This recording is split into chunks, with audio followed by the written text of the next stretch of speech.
Pe bawn ni'n sefyll yn y fan hyn 100 o flynyddoedd yn ôl, fe fyddai milltir o fôr rhyngofi ys i Gaernarfon. Cob Porthmadog sy'n gyfrifol mai tir sych o stiffaith sydd yma erbyn heddiw. Codwyd y cob gan William Alexander Maddox, gŵr bonheddig a feddyliodd mai da o beth fyddai gallu ychwanegu rhyw 6,000 o erwau sgwar at ei stad. A mae fo'n penderfynu gwneud y gwaith y bu Sir John Wyn o Wedi yn meddwl amdano fo 200 mlynedd cyn hynny. Ond bu'n waith tipyn caletach nag y tybiodd Maddox ar y cychwyn. Cyndyn oedd afon glaslyn i gymryd ei sianelu drwy'r un bwlch cul yn y morglawdda dawyd ar ei chyfer. A thrwy'r amser wrth gwrs roedd y tonau yn hyrddio yn erbyn ochr arall y clawdd. Ond ymhen 2 blynedd ar ôl ymgodymu â phob math o broblemau, cwblhawyd y cob, ym 1811. A hynny ar ôl i Maddox wario 130 o filoedd o bunna arno fo, rhan helaeth iawn o'i ffortiwn. Ac felly i geisio a dennill peth o'r arian oedd wedi wario fe roddodd o dollborth ar y cob. Ac mae'r un porth hwnnw yn dal yma hyd heddiw, ac efallai'r hyn sy'n fwy pwysig, mae o'n dal i wneud pres.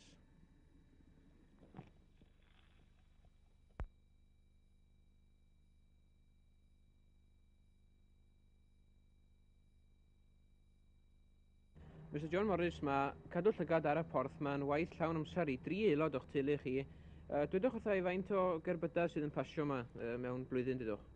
Wel, ar amser prysur, mae rwla tua 800. Mewn diwrnod. Beth ydy'r twlla?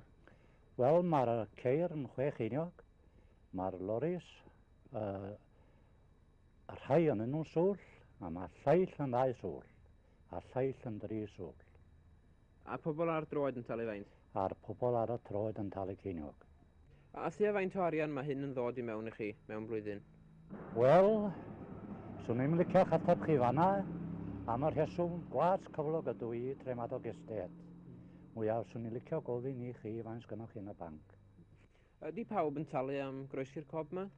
Odi, bob un. O'n i'n dall na bod i'n rhyw fraint i weinidogion gael mynd ar y sul am ddim? Wel, mae yna rhai o heini ar y saboth de. Ia. Yn cael mynd. Da chi'n teimlo bod hi'n deg bod y cob yma o hyd, mae'n sicr bod o erbyn hyn wedi talu amdano ei hun? Wel, wyddoch chi, mae yna gymryd o Saeson ddod yma, a mae'n debyg bod nhw'n cwyno bod rhaid nhw dalu'r doll yma.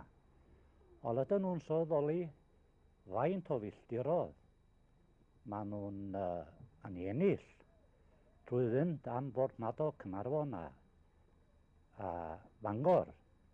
Ie, wrth gwrs mae hyn yn wir, ond beth dwi'n deimlo di, mae'n sicr bod y cob wedi talu amdano ei hun, chi, erbyn hyn, a ddylan nhw'n wneud i ffwrdd o, fydych chi'n meddwl? Wel, mae hynna i fyny, Mr Marbles, dydy.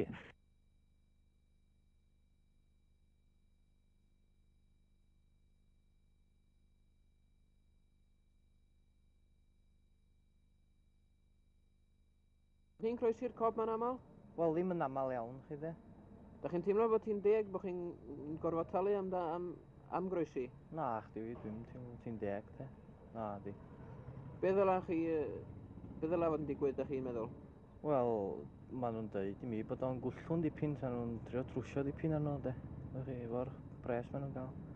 Byddwch chi'n croesi'r cob ma'n aml? Eitha aml, dwi eich 2 wythnos, de. Gwaith, le. Da chi'n teimlo bod hi'n deg bod pobl yn dal i orfod talu groesio o hyd? Na, dwi'n yn cydweld â hynny o fan te. Mae beth di talu amdano hyn ystalwm, ei trwy. Ia. Teimlo dylan nhw dynnu'r gath mae ffwr, ia? Ie. Mae'n chosi lot o oyster yn o had te. Mae gymaint o ieithiad o gwmpas. Da chi'n teimlo bod hi'n deg bod pobl yn dal i orfod talu groesi'r cob yma? Wel, nag dwi wir, pan da chi'n considro faint o bres rhaid i'r dyn sy'n mynd â cerbyd, faint o rhaid i dalu, fel trethu, fel sa bod bob ffordd yn y wlad yma fod yn rhydd i bawb. Dr W. Jones Morris, fel cadeirydd cyngor tref Porthmadog, allwch chi ddeitha ni pwy sy'n elwa o'r arian ymwneud ar y cob yma? Disgynyddion cychwynydd y dre ar cob William Alexander Maddox, sef teulu y diweddar Lord Fermoy. Ond da chi'n teimlo bod y cob yma yn siŵr o wedi talu amdano ei hun erbyn hyn dros 100 mlynedd ar ôl iddyn nhw orffan i adeiladu? Filwaith drosodd.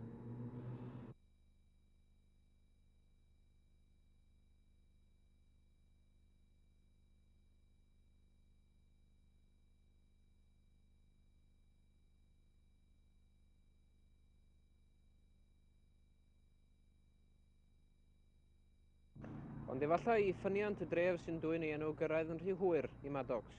Maen nhw'n dweud mae'n ŵr siomedig y bu o farw yn 100 oed ym Mharis ym 1828.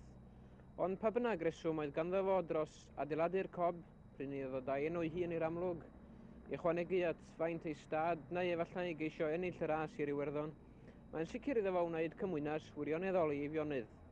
Yr hyn sy'n driennu ydy ein bod ni, bob un ohono ni, gan mlynedd ar ôl i farw, yn dal i dalu amdani.